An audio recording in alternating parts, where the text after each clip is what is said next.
최쌍중의 수채화입니다. 아마 우리나라가 미국이나 영국, 프랑스 정도의 그 경제가 많이 발달되어 있다면 아마 최쌍중에는 세계적인 그 현대 회화의 그 대가급으로 칭송을 받지 않았을까 싶을 정도의 어떤 그림의 해안, 또 그림을 바라보는 그 관점이 아주 그 출중한 그런 작가인데요. 이것을 그렇게 한번 분석을 해보죠. 수채화, 물론 전용 수채화 종이에다가 초벌, 중벌, 마무리를 통해서 작품을 완성을 했습니다만, 요거는 지금 베니스 풍경 같아요. 이렇게 다리가 있고 그 안에 이제 그 바다, 운해, 그 안에 이제 배들이 있고 약간의 사람들이 있는 그런 이미지를 그렸는데, 자, 초벌, 중벌, 마무리로 잡아본다면 아주 묽은 색으로 크게 붓질을 크게 잡아줬죠. 잡아주고 그 다음에 아주 그 브라운 계통 색으로 물감이 묻혀져 있는 상태에서 큰 터치로 잡아줬죠. 큰 터치로 잡아주니까 어느 정도 이런 부분에서 약간 번지는 느낌이 있어요. 그러니까 크게 터치를 해주고, 또 이런데 약간씩 흥겨움의 어떤 그 최쌍중에 그리는 당시의 그 흥을 느낄 수가 있습니다. 그걸 그려줬고, 그 다음에 이제 물론 이제 이런 것들은 처음에 요 브라운색을 칠하기 전에, 그 전에 이제 물 느낌도 옅은 색으로 먼저 뚝 칠해주고 좀 더 어두운 진한 그런 회색 계통으로 물도 표현을 해주세요. 이런 찰랑거리는 것들은 아직은 안 그렸을 상태에서 큰 터치로 면을 잡아주고, 그 다음에 중벌에서 어느 정도 말랐을 때 이거를 탁 칠해주고, 그 다음에 앞에 배 이미지도 브라운색으로 그대로 칠해줬죠.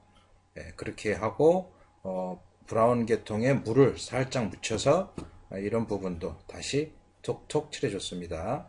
이런 이미지도 물론 같이 했겠죠. 그리고 또 중벌에서 청색 계통을 가지고 앞에 있는 배의 이미지를 그려주고, 또 물의 찰랑 그림도 해주고, 그리고 뭐 여기에 다리 같은 것도 살짝 잡아줬어요. 그렇게 해주고 중벌이 어느 정도 이제 됐다. 그러면 마무리 단계에서 조금 더 배의 어두운 부분을 칠해주고 배의 뒷부분을 그려주고 배의 돛대 그런 거 좀 더 진한 색으로도 잡아주고요. 그리고 좀 더 묽은 색으로 처음에 중벌에서 칠했던 색깔이 마르기 전에 살짝 또 어두운 색을 칠해줌으로 해서 자연스럽게 경계가 풀어지게 해줬고, 이런 부분도 톡톡 잡아주고, 또 여기도 톡톡 잡아주고, 이런 부분도 이제 사람의 느낌을, 또 다리의 느낌을 이렇게 가볍게 처리를 해서 완성을 했습니다. 뭔가 우리가 일반적으로 이런 그림을 보고 이게 도대체 무슨 그림이냐라고 이제 생각을 하시는 분들 같은 경우는 너무 아카데믹하고 그 입시 그림과 같은 그런 뭔가 좀 격이 낮은 그런 그림의 안목을 갖고 있다 하는 것이죠. 그런 그림. 그러니까 그림이라는 건 분명히 레벨이 있어요. 아주 사실적인 묘사를 하는, 보이는 그대로 그리는 것이 아주 저급한 상태고, 거기서 적절하게 말줄임을 통해서 뭔가 불필요한 요소를 빼고, 그러면서 이제 그림의 깊이를 더 이제 올라가는 그런 단계가 아주 격이 있는 그런 그림인데요. 이런 식으로 아주 흥겹게 그림을 그려내는, 그러니까 이런 그림들은 제가 그 동영상을 올렸던, 그러니까 뭐라고 할까요? 약간의 그존 싱어 사전트의 그림도 이런 식으로 되어 있지만은, 이런 색감을 잘 쓰고 그러지만은 그래도 사전트보다 한 단계가 아니라 두 서너 단계는 더 그림을 바라보는 그 관점이 더 고급화되어 있는 그런 그림으로 완성을 한 것이죠. 그래서 그림을 많이 보고 자꾸 봐야 된다는 이유가 제가 이제 세 가지를 잘 하고 열심히 해야 된다. 그러니까 많이 보고 보는 것만으로 끝나는 것이 아니라 많이 보는 것만 잘한 사람들은 그 평론가들이나 화상들이겠죠. 그렇지만 이제 화가들은 많이 보고 또 많이 해보고 직접 그려봐야 화가가 될 수가 있어요. 평론가나 일반 그 화상들의 안목과 화가들의 안목은 비교가 안 되는 겁니다. 그만큼 화가들의 안목은 굉장히 출중하죠. 그런데 이제 우리나라 미술계는 뭔가 미술계가 굉장히 잘못돼가지고 화상들이 미술 시장을 장악하고 평론가들이 또 그런 식으로 미술 시장을 만들어 가버리는 그렇게 굉장히 왜곡된 문화가 이제 우리나라 미술 시장인데요.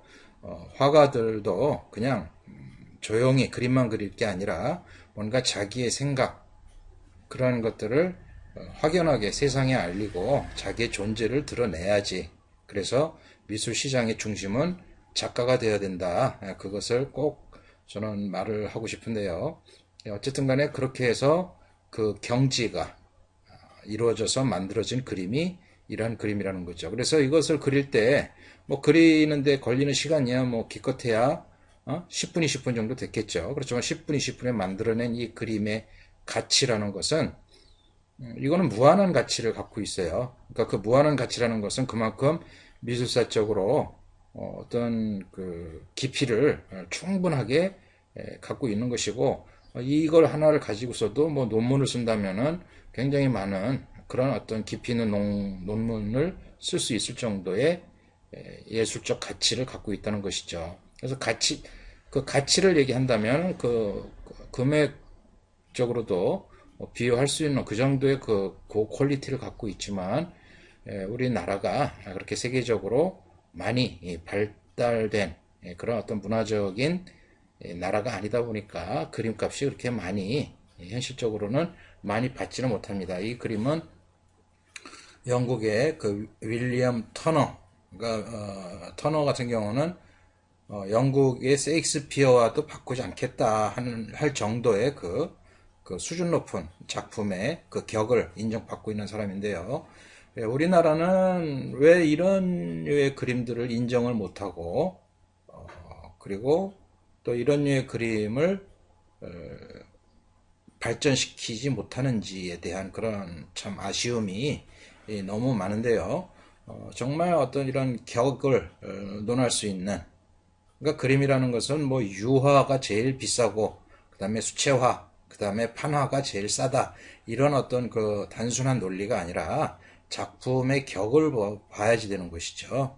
그랬을 때 그 단지 묘사하는 작품이 중요한 것이 아니라 그 묘사하는 것 이상의 뭔가 그 격을 스스로 찾아내고 그러니까 예를 들어서 뭐 지금 그 일본에서 활동하는 이오안 작가의 작품을 보면 화면에 점을 하나 딱 찍죠. 그러고 끝나는 거예요. 근데 그것이 몇억 원씩 하는 정도의 수준. 그러니까 그 정도의 안목을 가지고 그런 작품을 인정해주는 일본이라는 사회, 그러니까 일본이라는 그 사회가 갖고 있는 문화적 그 깊이, 그런 걸 우리가 인정을 해야 되고, 아무리 우리가 일본이 뭐 어쩌고 저쩌고 친일파니 어쩌고 이런 얘기를 하지만 솔직히 그런 면에서는 일본의 수준을 우리가 따라갈 수가 없어요. 우리가 아주 천박스럽게 일본을 무시하고 친일파니 어쩌니 하지만 톡 까놓고 얘기해서 오늘날 우리나라의 모든 산업적인 발전은 그 근간이 일본 제품을 모방한 거 아닙니까? 그런 격에서 어떤 밀도를 우리 한국 사람들이 못 갖고 있다 보니까 문화적인 깊이가 없다 보니까 모든 걸 따지는 것도 아주 천박하고 경박하고 이제 그런 것이 너무 많다라는 것이죠. 그래서 그리고 우리나라에서는 그림을 그리는 사람들도 좌파 쪽의 생각을 갖고 있는 사람들이 많고 그림을 그린다라는 것은 뭔가 좌파적으로 그런 그림을 많이 그려야 되고 그렇게 생각을 해야 된다. 그런 생각들을 하고 있지만 진정으로 인격적인 어떤 깊이감을 가지고 교양을 가지고 있는 사람들은 그 생각을 많이 하고 또 많이 그리고 그런 어떤 삶다 많이 보고 이런 것을 하는 사람들은 절대 좌파적인 그런 천박한 그림을 그릴 수는 없어요.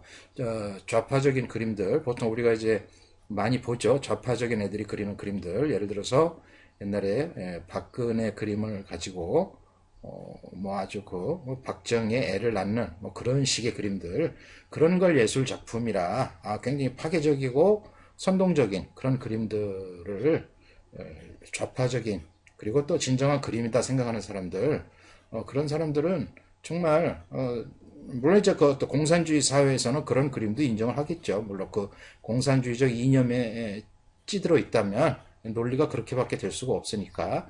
그렇지만 이러한 그림을 그리고 이런 깊이를 생각하는 사람들은 절대 좌파적인 사고를 할 수가 없어요. 그래서는 이렇게 깊이 있는 인간 누구가 갖고 있는 본연적인 감성과 지적인 수준에 맞추어서 나올 수 있는 이런 그림을 그런 사람들은 절대 그릴 수가 없다는 것이죠.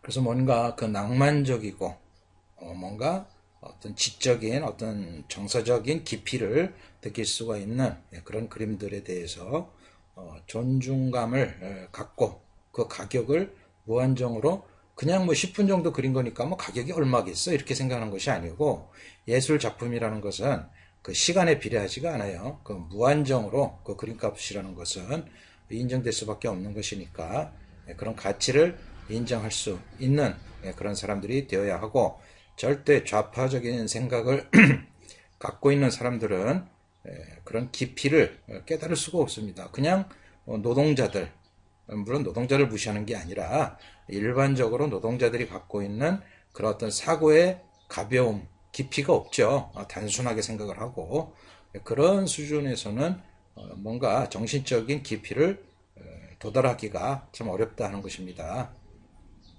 아무튼 굉장히 좋은 그림이기 때문에 눈에 한번 익혀 두시고 그려 들어가는 순서도 잘 생각을 해보시라 하는 의미에서 오랜 시간 그림을 설명해 드리고 있습니다. 그리고 그림을 감상한다는 것은 이렇게 뭔가 여러 가지 요소를 가지고 그 사람이 깊이나 격을 따져서 그리고 또 그림을 오래 그리다 보면은 선의 필력이 또 달라지죠. 그 선의 강약 조절이라는 것이 같은 선을 하나 긋더라도 일반인이 긋는 선과 그림을 그리는 사람이 긋는 선의 뉘앙스는 분명히 달라요. 그래서 피카소가 뭔가 드로잉 하나를 가지고 뭔가 인물을 그려낸 거, 아니면 비둘기를 하나 그려낸 거를 가지고서도 굉장히 수많은 가격을 책정하게 되는 이유가, 바로 그림을 오래 그린 사람들은 그 어떤 연륜에 의해서 그런 선 하나하나를 넣더라도 그 연륜이 스며 나온다 하는 것이죠. 그런 데서도 너무 쉽게 가볍게 화가들이 쉽게 그렸다라고 해서 그것을 그렇게 쉬운 관점에서 바라보는 그런 생각도 버려야 된다 하는 말씀을 드립니다.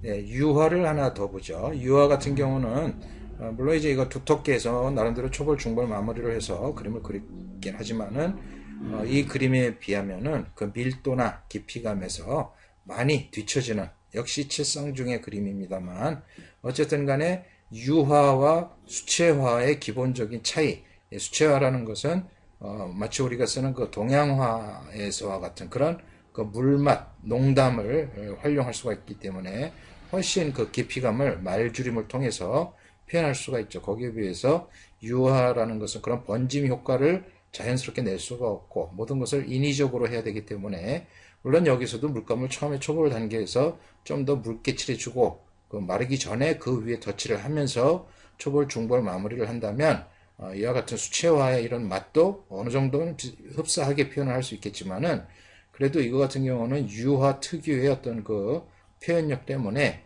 이런 수채화 같은 그런 맛을 보이지는 못했어요. 그래도 어쨌든 간에 기본적으로 초벌칠을 크게 해주고 여기에 어떤 풀의 색깔을 다 잡아주고, 그리고 이제 물, 여기는 꼭 뭐 어디일까요?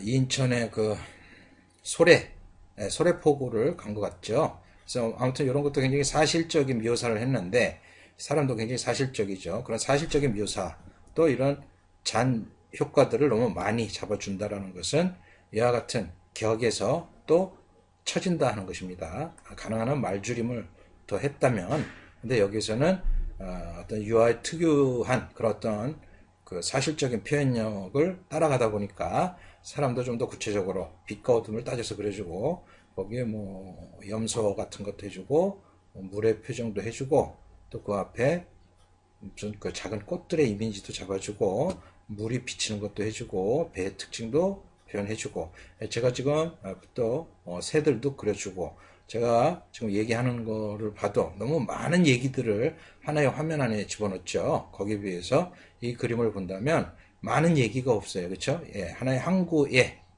배가 있다. 그걸로 끝나는 것이죠.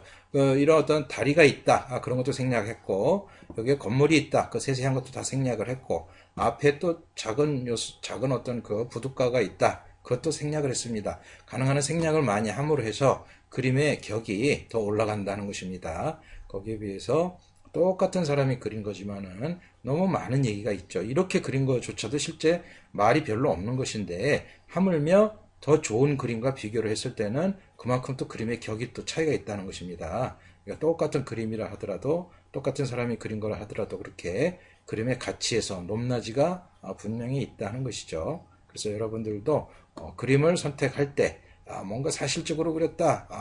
그러니까 그리고 그래서 그것이 좋다. 뭐 이런 아주 좀 심하게 얘기하면 좀 가볍고 경박스러운 그런 안목에서 좀 더 말줄임을 어떻게 했는가 그런 쪽의 안목을 갖고 계시다면 갖고자 노력을 하신다면 좀 더 품위 있고 격이 있는 그리고 가치 있는 그런 그림들을 보시게 될 것이고 또 그런 그림들을 구매를 해 놓으신다면 나중에 정말 큰 돈을 버실 수 있을 정도 투자 가치도 만들 수 있다 하는 것이죠. 물론 이것도 굉장히 단순화시키고 생략해서 그리긴 했어요. 이런 것들이 이제 너무 지나치게 설명적이다 하는 거. 사실 저도 그림을 그리면서 이런 지금 말씀을 드리는 것과 같은 그런 어떤 단순화된 말줄임을 표현하기까지가 정말 어렵고 그리고 또 일반 대중들이 이런 그림들의 격을 몰라주기 때문에 기껏 그려놔도 뭐 일반 사람들은 까막눈인데 이것을 팔 수가 있을까? 그런 어려움이 있어요. 그러니까 예를 들어서 뭐 요즘에 서울 옥션이나 K 옥션에서 경매하는 사람들 거기에서 뭐 큐레이터로 일하는 사람들조차도 그림을 볼 수 있는 안목이 있는 것이 아니라 그 사람들이 예를 들어서 이메일이나 이런 걸 통해서 작품 구매를 경매 작품을 구매할 때도 그 사람들이 갖고 있는 예를 들어서 뭐 블루칩 작가들 100명이나 150명 이런 어떤 기존에 아주 사회적으로 유명해진 그 대가들의 이름 거기에 맞추어서 이 사람이 그 100대 작가, 150대 작가, 200대 작가 안에 들어가는지 안 들어가는지 거기에 맞추어서 경매에 넣고 안 넣고 이런 수준이기 때문에 그런 사람들이 새로운 작품의 격을 인정하고 또 받아주기는 정말 힘들다 하는 것이죠. 그래서 우리나라에서 화가들은 그런 어떤 기존의 화상들이나 이런 사람들의 그 눈에 들기를 애써서 노력하는 것보다는 작품이 좋다면 그것을 직접 가지고 자기 스스로 자기 그림의 존재를 알리는 그런 노력이 꼭 필요하다 하는 말씀을 드리겠습니다.